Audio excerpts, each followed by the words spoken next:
Hey everybody, ronarray here. In 3.25, farming has been significantly changed with all Atlas trees and Scarab shift. So I wanted to do a few videos about farming strategies that I have tried myself, and this one will be the first. After testing and with current prices in mind, this strategy should give you about 1 divine per 2 maps, which is pretty great. However, please bear in mind that prices may fluctuate and you need to be a little more careful with it. Let's go forward and I will explain step by step how it works and what you will need to try it. As usual, check out the timestamps because I'm going to showcase most of the important questions in there. So basically the strategy is standing on 3 whales. First is pack size. Right now the bigger pack size can lead us to much more gold farming, which is very important, and I did a whole video about getting profit from King's March. Check it out if you're not sure how it works. Together with great amount of other drops such as bubblegum currency, or additional currency from Exarch or Ether. Next is Harvest. Harvest Life Force is pretty expensive right now. Since we are stuck in a lot of pack size, using Harvest looks like a great choice to capitalize on that. It will lead us to more profits with almost no additional investments because you can get Harvest from free just from Atlas 3. And the last is Stack Decks. Since we're already heavily focused on pack size and map rewards, it is a great idea to use Divination Scarab of the Cloister to raise the amount of monsters of the map and drop stack decks from them. All of that works pretty nice together. So first question is pretty much how our Atlas 3 should like. So generally we are starting from the middle ground and we are blocking all the content here except the Sacred Grove for the Harvest, Ritual Altars, I'm going to get up to it a little later, and Ultimatum. The reason why I'm not blocking Ultimatum, it's pretty much because Ultimatum Scarabs can provide a pretty nice price, and since you will need to profit from Scarabs, I prefer not to block Ultimatum because it drops pretty nice. You can block it if you want, but it's not that important. Keep in mind that if you're blocking some kind of content, you can't receive Scarabs for that content. It's pretty important. So after that we'll just go to the right, taking all of the growth for chance for harvest, to get guaranteed harvest every map. And we're also taking Sacred Lands, for chance for ritual, to get guaranteed ritual every map. To guarantee our harvest, we also will need to take chance here, and that will be enough. We're skipping both points here because we don't need them to pretty much get guaranteed harvest every time. If you feel like you're missing harvest at times, you can change 1 point and move it here for additional 10% of chance, but I'm receiving it always and I don't have such issues.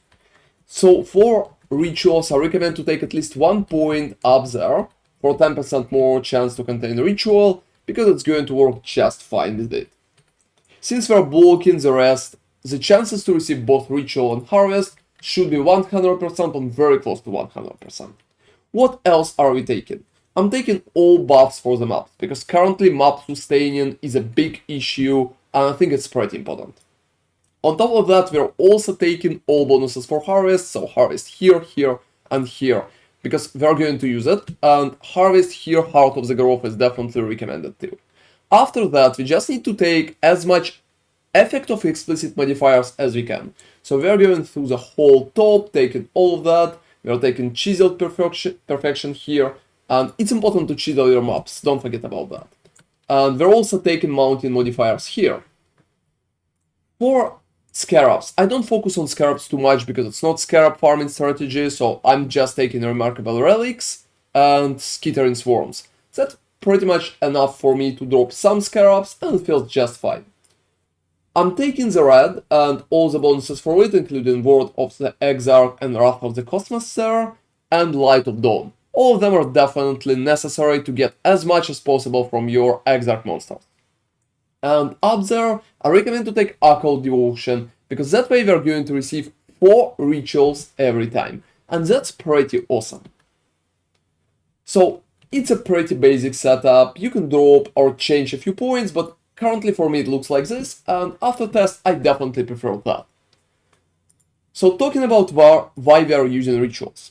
Rituals are pretty awesome, because they're going to resurrect our monsters that we created from the Scarab of the Cloister. And those monsters, when resurrected, are going to drop stack decks at the end of the ritual. So for example, as you can see on the screen right now, at the end of the ritual, we're receiving stack decks, and it could be a pretty decent number, for example like 8 or even 10 stack decks, which is very cool. That way we just need to use 4 rituals on all way to pretty much get our stack decks from rituals too. And it's going to increase our profits. So right now it also leads us to a question, Exarch or Ether for that strategy? And I honestly prefer Exarch. There's a few reasons for it. First off, I think that for melee builds, Exarch just a better option because of the monsters and how they interact.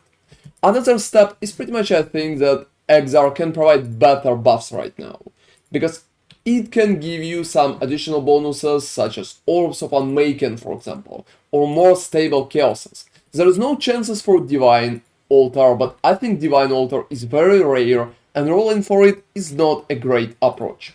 And another reason, it's pretty much idea that Incandescent Invitation costs a little but more than Screaming Invitation, and that should feel just fine. We can easily pick both Exarch or Ether in R3, and it's a pretty nice approach, so just choose the one that you prefer, but I definitely recommend to go with Exarch because it's providing a pretty nice bonuses right now. So currently we have 2 Scarab setup options. Generally, we would use something like that with 5 Divination Scarab of the Cloister to make our packs as big as possible because it's going to provide additional monsters as we already discussed, and all of them are going to drop stack decks, which is pretty good. However, there's another option. Since we are using Harvest and we have a pretty decent pack size already, we can use Harvest Scarab of Doubling, so change 1 Scarab to that. Harvest Scarab of Doubling costs about 10 chaoses right now, and it could worth it in some capacity. So if you prefer to have a little more Harvest and diversify your way of profiting, I think Harvest Scarab of Doubling is a very good option for it. So just use 4 Divination Scarab of Cloister then, and 1 of Doubling. If you're not really that much invested into Harvest and just want to use it to get some of your currency back that you paid for Scarabs, just use the last Divination Scarab of Cloister, and that's pretty much a thing. So another choice that we need to make is pretty much which chisels we want to use. So you definitely need to chisel your maps, it's pretty important. But you have 2 options there. You can use cartographer chisels. Those are pretty much alright, and you can use them pretty consistently. However, there's a second option, as Maven Chisels of Proliferation, because it's going to increase pack size. And since we are pack size oriented strategy, it should help significantly. However, right now, the price for Chisels of Maven Chisels of Proliferation, in my opinion, is a little too high. 1 chisel can cost up to like from 5 to 10 chaoses, and I think it's a little too much and it's probably not going to pay for itself.